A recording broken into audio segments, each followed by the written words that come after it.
السلام علیکم۔ آج میں آپ کو ایک اور وظیفہ بتاؤں گی جو کہ مال اور دولت کے لیے ہے۔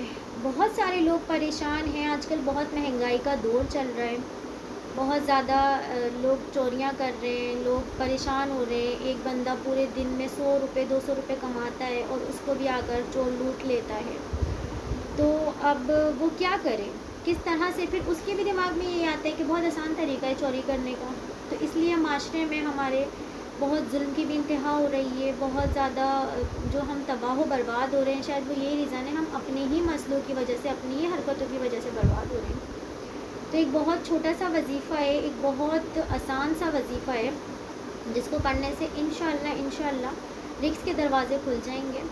تو وہ وظیفہ یہ ہے کہ صبح فجر کی نماز کے بعد اول و آخر درود شریف کے ساتھ 100 مرتبہ سبحان اللہ و بحمدہ سبحان اللہ العظیم و بحمدہ استغفر اللہ۔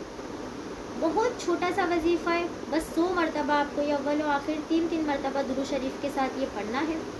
انشاءاللہ غیب سے آپ کی مدد ہوگی، اللہ پاک رزق کے دروازے آپ کے لیے کھول دے گا۔ اللہ حافظ۔